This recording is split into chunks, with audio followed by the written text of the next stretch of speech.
Alrighty, dudes, we are back again with another video. Today, I'm going to be talking to you guys about what you should expect with your regional restarts in World of Warcraft. There are a decent amount of changes coming. There's some stuff, there's new information on the, quote, account-wide essences. Basically, it's not account-wide essences, it's just a little bit... it's an easier way to be able to obtain essences that you don't really want to grind out, so like Bloody Enemy, Conflict, and Strife, that kind of stuff.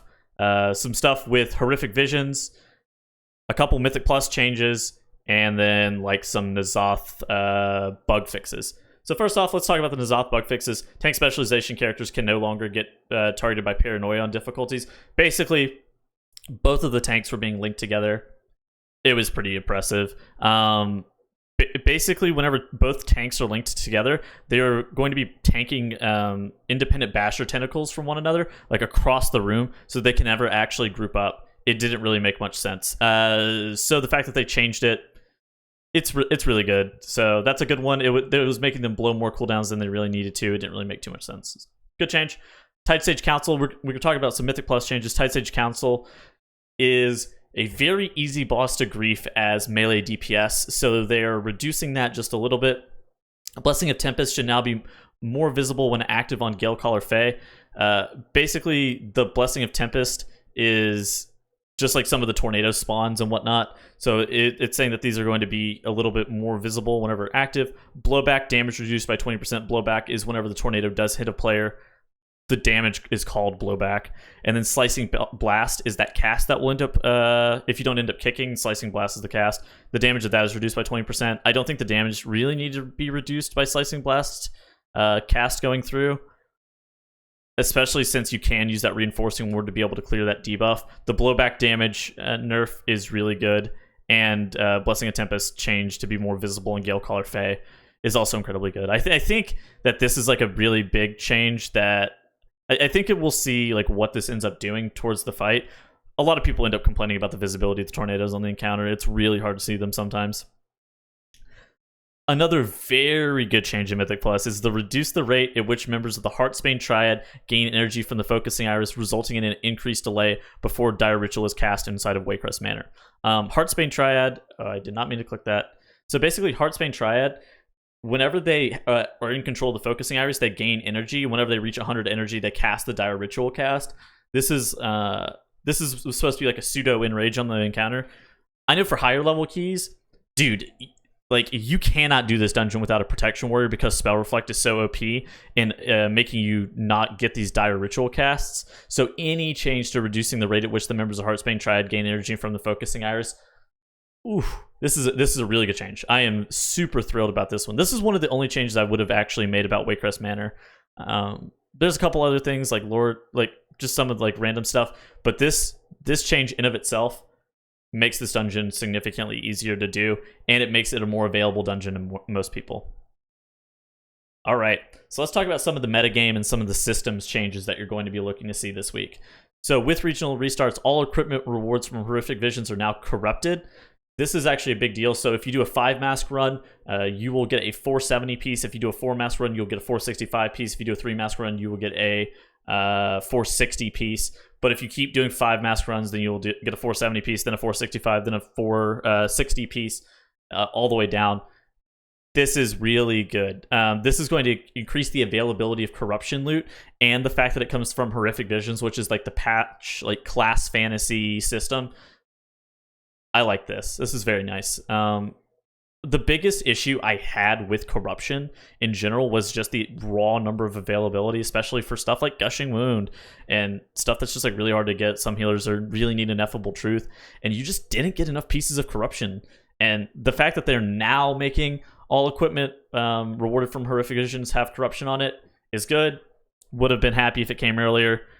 Can't complain that it didn't happen. Like, you can't complain since it did in fact happen, but it sucks that it did take so long.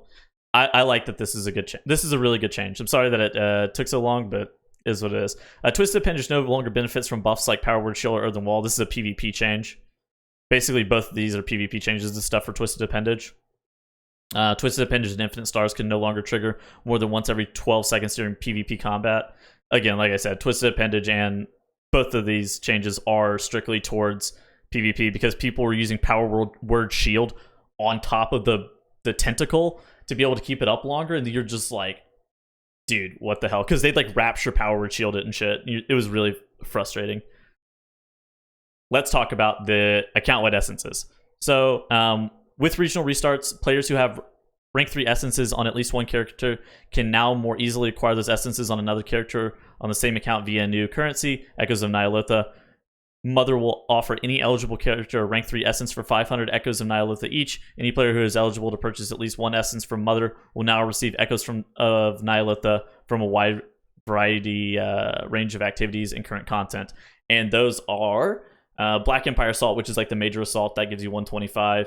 Akir 75. Horrific Visions are 50 plus 25 per additional objective completed, i.e. 150 Echoes of Ny'alotha for a full clear. Basically, if you're full clearing with all... basically, if you're full clearing every single one, you're going to end up getting effectively one essence on your character. If you're doing like what I would almost say as like the bare minimum of content, you're going to be able to get in the range of like 3 additional essences per week. Whereas if you were actually grinding out a bunch of these Echoes of Ny'alotha, you can probably get up to like the 5 to 6 range. It just really kind of depends on how much you're doing. I'm gonna link to this down here so you can actually look at the full spectrum of what is actually rewarding what. Mythic Keystone Dungeon end of chest runs are giving some. With the weekly Mythic Keystone Dungeon cash is 20 Echoes per Ny'alotha, and then you have like stuff like Rated Battlegrounds, Rated Arena Wins, Ny'alotha Raid Finder, Ny'alotha Raid Bosses. Like everything is going to be awarding these Echoes of Ny'alotha. Even your cache, like your Emissary Quest caches, are going to be able to give some as well. So really just doing, if you can grind out all the content, you can probably get like 6 essences in this first week. I think realistically this isn't for that. I think this is like realistically to help you shore up some of the more random essences that you really don't want to farm, like your Conflict and Strifes, your Blood of the Enemies, whatever else. You should make sure that you grab those. All of the reputation ones that are fairly easy are, I don't know, you can just grab them, but in general these are really nice changes, and it allows you to be able to, like, dude, honestly, you just grind up your cape, and while you're grinding up your cape, once you start full clearing, you're able to get like every single essence. It's going to take some time, especially if you're on a fresh character. You still have to get your cape up to date and do just like some other things, like grind AP for your neck and whatnot. But they did make the essence system and the essence problem easier, and they also made corruption, just acquiring corruption pieces, easier with the patch. So that's what's going to be changing on this reset. Tuesday for NA, Wednesday for EU. Basically, TLDR, corruption items, all equipment from Horrific Visions are going to be corrupted. You're going to be getting these Echoes of Ny'alotha. Those are going to be varying in whatever content you're doing. If you want, you can do all of the content. I think I would just recommend doing whatever you find fun. You'll probably end up getting like 4 essences, maybe 3 essences on some of your alt characters. There's a couple of bug fixes. Tight Sage Council is a little bit easier. Waycrest Manor, Heartspring Triad, also a fairly solid change. So that's the TLDR for that. I hope you guys enjoy it. I hope you guys enjoyed the patch. Make sure that you're grinding out those 5 mask clears in your Horrific Visions to get that gear. So have a great rest of your day. I'll see you guys later. Peace.